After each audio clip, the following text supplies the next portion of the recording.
আসসালামু আলাইকুম রহমতুল্লাহি ওবরকাতুহু।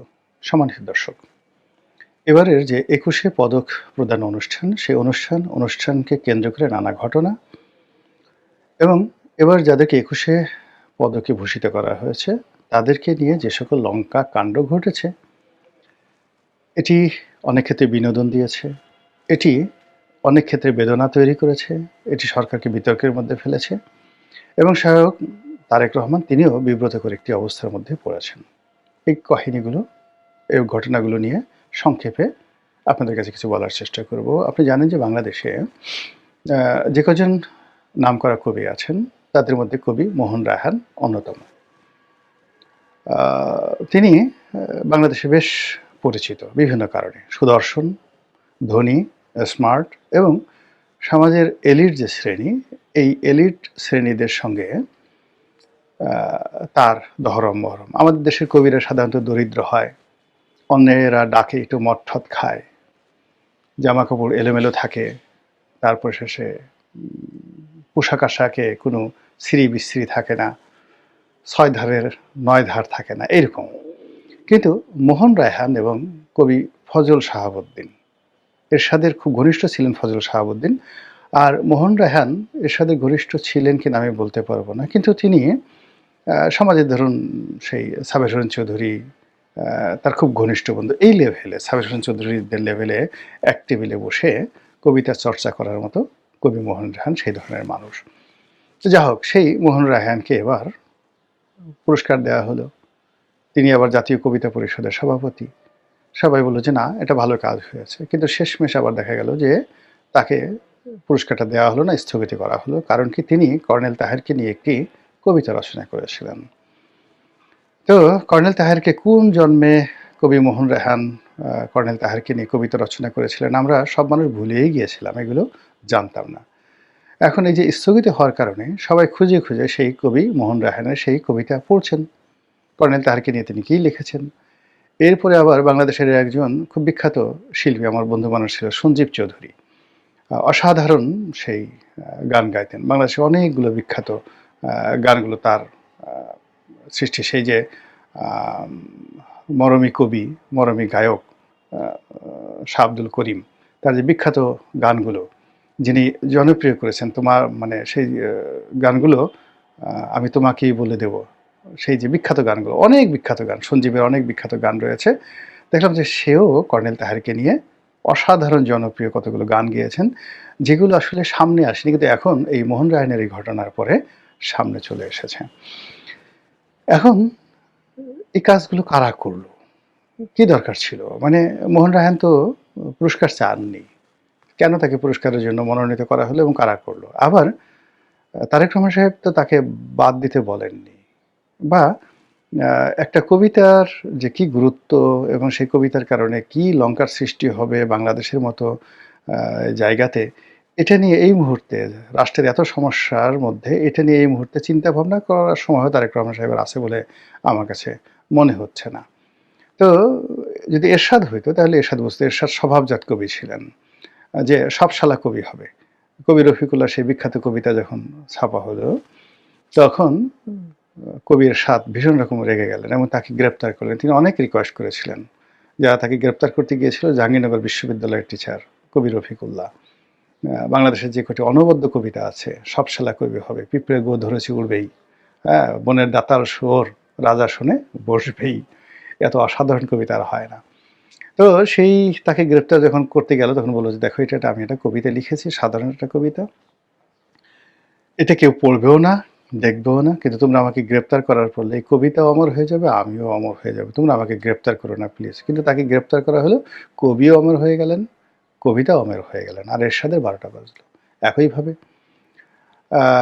30 সেট অলঙ্কার, এরশাদের 30 সেট অলঙ্কার, এটা নিয়ে একটা লেখা লিখলেন শফিক রেহমান। এরশাদ ভীষণভাবে খেপে গেলেন, জাইজুদ্দিনের শফিক রেহমানকে গ্রেপ্তার করার জন্য চেষ্টা করলেন, এই বিখ্যাত হয়ে গেলেন। সেই যে 30 সেট অলঙ্কার, মানে যাকে বলে বাংলাদেশে এটা গালি হয়ে গেল। সংসদে যে সমস্ত মহিলারা যান সংরক্ষিত আসরে, তাদেরকে সবাই সেই এরশাদের 30 সেট অলঙ্কার হিসেবে সবাই টিটকারি করে, টিল নাও এখন পর্যন্ত। তারপরে এরশাদ জামানাতে আর একটা লেখার জন্য সেই মতিউর রহমান চৌধুরীর বিরুদ্ধে হুলিয়া জারি করা হলো, দুর্নীতিবাদদের উল্লাস নৃত্য। সেই লেখাটা যদি খবরের কাগজে ছাপা হয়েছিল, যদি মামলা না হতো আমি সেই লেখাটা পড়তাম না। আমার তো সেই লেখাটা মুখস্থ হয়ে গেছে, পুরো মুখস্থ। বহুবার সেই লেখার কথা বলেছি। তো মতিউর রহমান চৌধুরী মানবজমিনের সম্পাদক অনেক লেখা লিখেছেন, কিন্তু এই একটা লেখার কারণে তিনি সেই অমরত্ব লাভ করেছেন। তো এরকম আর কি এক একজন সেই মানে তাকে বিখ্যাত বানিয়ে দেয় শাসকরা তাদের বিভিন্ন কর্মকাণ্ডের কারণে। মোহন রায়হানকেও এইভাবে বিখ্যাত বানিয়ে দেওয়া হলো। এখন তিনি আজকের এই সময়টাতে আমি যখন ভিডিও করছি তখন আমি জানি না আজকে তিনি সংবাদ সম্মেলন করছিলেন যে তিনি সরকার যে তার ব্যাপারে সিদ্ধান্ত আবার পরিবর্তন করে নতুন সিদ্ধান্ত নিয়েছেন যে তাকে পুরস্কার দেওয়া হবে। আর তিনি পুরস্কার নেবেন কি নেবেন না এটা তিনি জানাবেন সংবাদ সম্মেলন করে। আজকে এই সংবাদ সম্মেলনের খবর এখন পর্যন্ত আমার কাছে আসেনি, হোয়াট এভার মেবি, কিন্তু তিনি কবি মোহন রায়হান হিসেবে যতটা বিখ্যাত ছিলেন জনাব তারেক রহমান সাহেবের কল্যাণে, তার রেজিমের কল্যাণে, তার কর্তা ব্যক্তিদের কল্যাণে, তার মন্ত্রী মিনিস্টারদের কল্যাণে তিনি অমরত্ব লাভ করেন। কিন্তু সমস্যা যেটা হলো সেটা হলো কর্নেল তাহের। কর্নেল তাহেরের যে ফাঁসি, মৃত্যু, এটা বিএনপির অন্যতম একটি black spot, black hole. Awami লীগের যেমন বাকশাল, এই বাকশাল শব্দ আসলেই আওয়ামী লীগের মাথা খারাপ হয়ে যায়, তেমনি কর্নেল তাহেরের ফাঁসির কথা আসলেই জনাব শহীদ প্রেসিডেন্ট জিয়াউর রহমান, তার যত গৌরবোজ্জ্বল ভূমিকা রয়েছে, যত সততা রয়েছে, ন্যায়পরায়ণতা রয়েছে, সবগুলোর উপর একটা স্পট পড়ে যায়, কালো ছায়া পড়ে যায়। তো কাজেই কর্নেল তাহেরের বিষয়টি এটি সামনে আনাটা আসলে কোনো অবস্থাতে বুদ্ধিমানের কাজ নয়।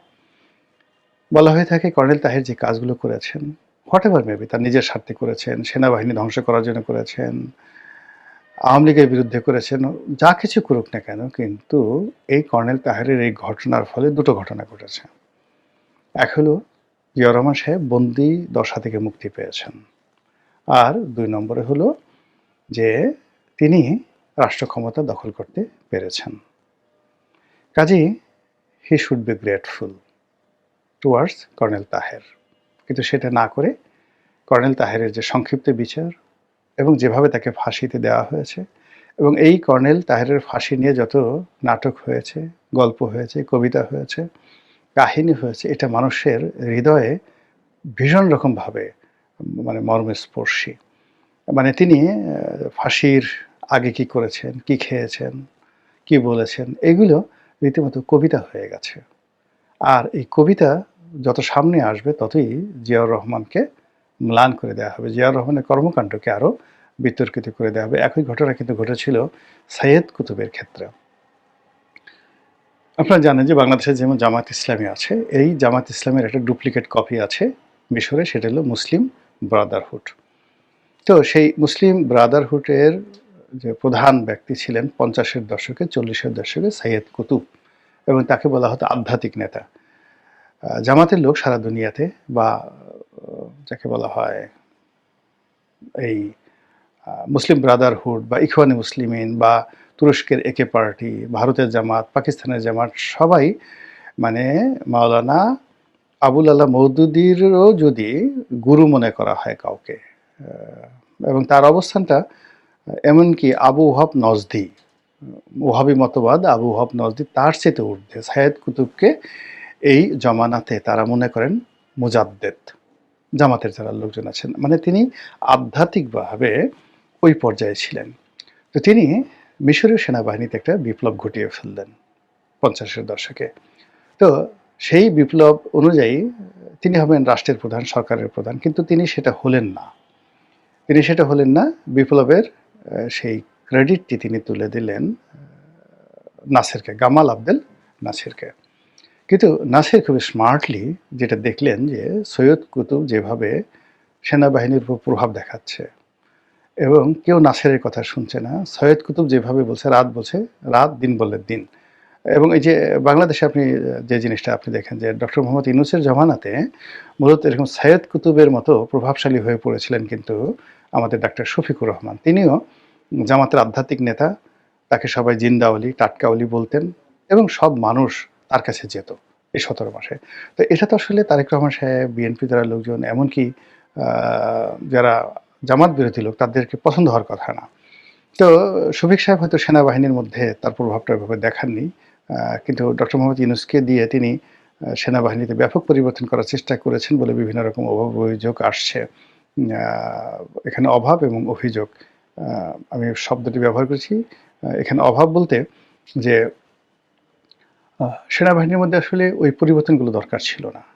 কিন্তু ওটা তৈরি করার জন্য চেষ্টা করা হয়েছে, এটাকে আমি অভাব বলছি। আর অভিযোগ হলো যে তিনি এই কাজটি করতে পারেননি বা এই কাজটি করার জন্য যে চেষ্টা করেছেন জামাতের পক্ষ থেকে, জামাত মাইন্ডেড বিভিন্ন লোককে বড়, বড় পদে বসানোর চেষ্টা করেছেন। এটাকে আমি অভিযোগ বলছি।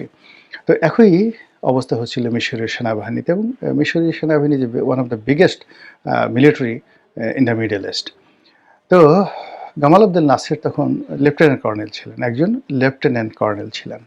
যখন তিনি বিপ্লব দেন, তিনি এই বিষয়টা মেনে নিতে পারছিলেন না, আর হজমও করতে পারছিলেন না। ফলে তিনি অনেকটা ঝুঁকি নিয়ে সেই সৈয়দ কুতুবকে গ্রেপ্তার করে ফেলেন। গ্রেপ্তার করার পর তাকে বিচারের কাঠগড়ায় দাঁড় করান এবং তাকেও ফাঁসি দেন। সৈয়দ কুতুবকে ফাঁসি দেন, এবং ওটা এখনো পর্যন্ত মুসলিম ব্রাদারহুড, জামাত সবার কাছে একটা গল্পের মতো কাহিনী। সৈয়দ কুতুবের কথা স্মরণ হলে এবং তার ঘটনা বর্ণনা করে, ওয়াজে বর্ণনা করে বহু হুজুর কেঁদে কেটে, বিশেষ করে জামাতি হুজুর যারা আছে, কেঁদে কেটে গড়াগড়ি করেন আর কি। তো এইরকম সৈয়দ কুতুবের মৃত্যু এবং তার যে অভ্যুত্থান, এটি যেভাবে সাহিত্যে মর্যাদা পেয়েছে, এটি নিয়ে এপিক তৈরি হয়েছে, মহাকাব্য তৈরি হয়েছে মিশর এবং সারা দুনিয়াতে, একইভাবে বাংলাদেশে যতদিন বাংলাদেশ থাকবে কিয়ামত পর্যন্ত এই কর্নেল তাহেরের যে ৭ই নভেম্বরের সিপাহী জনতার বিপ্লব, তার অভ্যুত্থান, তার জাসদ গঠন এবং তার ফাঁসি, এটা একটা কবিতা। এটাকে নিয়ে নাড়াচাড়া দেওয়াটা বুদ্ধিমানের কাজ নয় কোনো অবস্থাতেই। এই মুহূর্তে যদি কেউ বলার চেষ্টা করে তাহের সাহেব খারাপ ছিলেন, তাহের সাহেব রং ছিলেন, জিয়া ওয়াজ রাইট, কোনো অবস্থাতেই আপনি যেটা মানে সাহিত্য যেটাকে মর্যাদা দেয়, যেমন মহাভারত একটা সাহিত্য, আপনি রামকে রামায়ণের চরিত্রে বাড়িয়ে নিতে পারবেন না। আপনি কৃষ্ণকে কিংবা ধরুন অর্জুনকে, কিংবা আপনি যুধিষ্ঠিরকে, ধর্মপুত্র যুধিষ্ঠিরকে, বা কিংবা আপনি শকুনকে, কিংবা আপনি পঞ্চপাণ্ডবকে আপনি মহাভারতের বাইরে নিতে পারবেন না। যত সত্য কথা বলতে গেলে লোকজন হিন্দুরা রাস্তায় নেমে আসবে। তো এরকম একটা ইতিহাস যখন কাউকে ওই মর্যাদা দিয়ে, যে আপনি সেই বিষাদ সিন্ধু, কারবালার বিষাদ সিন্ধু যেভাবে কারবালার ঘটনা তুলে ধরেছে, কিংবা কবি নজরুল ইসলামের কারবালা যে কবিতা, নীলসে আসমান লালে লাল দুনিয়া, আম্মা লাল তেরি খুনকিয়া খুনিয়া, কাঁদে কোন ক্রন্দশী কারবালার ফোরাতে, আপনি এই কবিতার বাইরে ইমাম হাসানকে নিতে পারবেন না। এর বাইরে আপনি এজিদকে বসাতেই পারবেন না। এজিদ নিয়ে একটা ভালো কথা বলার সাথে সাথে লোকজন বলবে তুই খুনি, তুই কাফের, তুই বেঈমান, তুই মুনাফেক, তুই তুকারি করে আপনাকে বলবে। তদ্রূপ কর্নেল তাহের বাংলাদেশের ইতিহাসে এরকম একটা লিজেন্ড হয়ে আছে। ঠিক সেই জায়গাটি সরকারের প্রথম এই জায়গাতে এসে খোঁচা মেরে কর্নেল তাহেরকে এই সময়কে সামনে নিয়ে আসলো। এই সময় কেন জাসদকে সামনে নিয়ে আনা হলো? এই যে একটা ব্লান্ডার হয়ে গেল, এই ব্লান্ডার তারেক রহমান সাহেব আগামী 5 বছর শত চেষ্টা করেও তিনি এটাকে আর পিছনের সারিতে নিতে পারবে না। এই মোহন রায়হান এই কবিতা, এই তারেক জিয়া বাঁচতে থাকবে। একইভাবে বিএনপির বিগত জমানাতে যেটা ছিল বদনাম, চাঁদাবাজ, হাওয়া ভবন, খাম্বা। আচ্ছা, এখন গত 17 মাস ধরে জামাত, তারপর চরমোনাই সবাই মিলে চেষ্টা করেছে এই খাম্বা চাঁদাবাজকে এস্টাবলিশ করার জন্য, কিন্তু পারে নাই, 17 মাসে পারে নাই। কিন্তু যেই মুহূর্তে মন্ত্রী রবিউল, শেখ রবিউলের মুখ দিয়ে এই চাঁদাবাজির সাফাই বের হয়ে গেল, মুহূর্তের মধ্যে এখন আবার সেই চাঁদাবাজি চলে আসছে, পার্সেন্টেজ বেড়ে গেছে, আবার সেই ভবনের নাম চলে আসছে। এখন রবিউল সাহেব যতই চেষ্টা করুক না কেন, মানে তিনি বলার চেষ্টা করছেন যে চাঁদা আর চাঁদাবাজি আলাদা। তিনি চাঁদার কথা বলছেন, চাঁদাবাজির কথা বলেনি। এটা হলো গু নিয়ে যদি আপনি ঘোরাঘুরি করেন, যদি বলেন যে এটা হলো মানে কুকুরের গু, এটা বিড়ালের গু, আর এটা ইঁদুরের গু,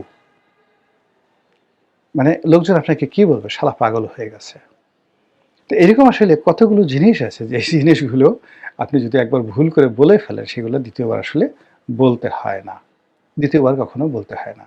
এখন এই যে কথাটা রবিউল সাহেব বলে ফেলেছেন, it's a mistake, slip of tongue, স্রেফ বলা উচিত ছিল। এটা আমার স্লিপ অফ টাং, যা বলতে চেয়েছি সেটা আমি বলতে পারিনি। এটা আমার দুর্বলতা, মানবিক দুর্বলতা, যা বুঝাতে চেয়েছি সেটি আমি বুঝাতে পারিনি। আমি ক্ষমা প্রার্থী।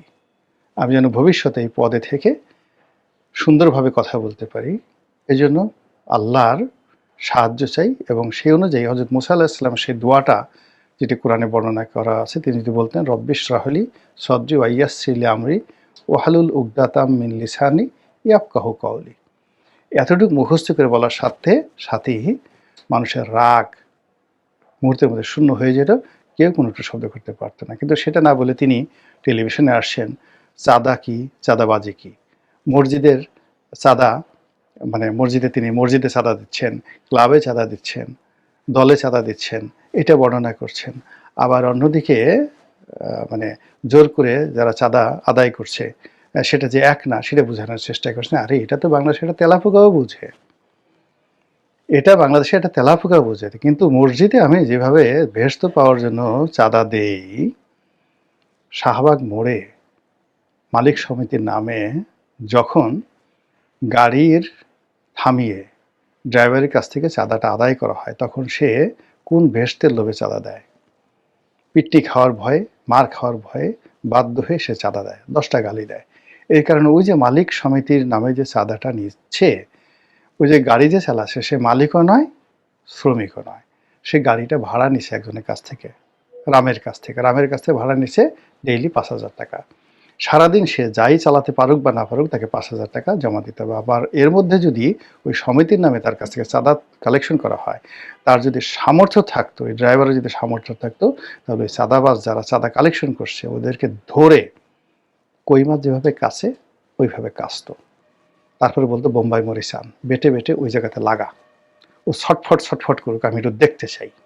এইরকম এই যে সড়ক পরিবহনে যারা চাঁদাবাজি করেন, চাঁদা কালেকশন করেন, তাদের ব্যাপারে মানুষের রাগ, ক্রোধ এবং ক্ষোভ। মানুষ এগুলো দিতে চায় না। এমনকি মানে একেবারে সরকার নির্ধারিত যে জিনিসগুলো আছে, আমরা টোল দেই বিভিন্ন জায়গায়, সরকার নির্ধারিত। তো টোল যেভাবে কালেকশন করা হয়, আমরা দেখা গেল যে সেই এক্সপ্রেসওয়েতে উঠছি, তো একে তো টোল দিচ্ছি, কিন্তু সেই টোল দেওয়ার জন্য 1 ঘন্টা 1.5 ঘন্টা লাইনে থাকতে হচ্ছে। ফলে মানুষ বিরক্ত হয়ে যায়। এগুলোর একটা বিকল্প পদ্ধতি উন্নত দেশের মতো না নেওয়া পর্যন্ত এটাকে মানে সরকারের বৈধ যে টোলগুলো রয়েছে, সেই টোল নিয়েও কিন্তু মানুষের বিরক্তি কম না। তো এই যে বললাম যে অনেক কিছু হচ্ছে এই জমানাতে, অনেক কিছু হচ্ছে যেটা কিনা নতুন প্রধানমন্ত্রী তার জন্য বার্ডেন তৈরি করছে। এবং তিনি অনেক বিষয়গুলো চান না, অনেক বিষয়গুলো জানেন না, অনেক বিষয়গুলো হোক এটাও চান না। কিন্তু তারপরেও কিছু মানুষের অতি উৎসাহ, কিছু মানুষের তেলবাজি, কিছু মানুষের ওভার স্মার্টনেস, এই নতুন যে নবীন সরকার তাকে বিপদ এবং বিপত্তিতে ফেলে দিচ্ছে এবং তাকে আবার সেই পুরনো যে দুর্নাম বদনাম, সেই দুর্নাম বদনামের দিকে টেনে টেনে নিয়ে যাচ্ছে। আশা করি সরকারি কর্তা ব্যক্তি তারা সতর্ক হবেন। আসসালামু আলাইকুম রহমতুল্লাহি ওয়া বারাকাতুহু।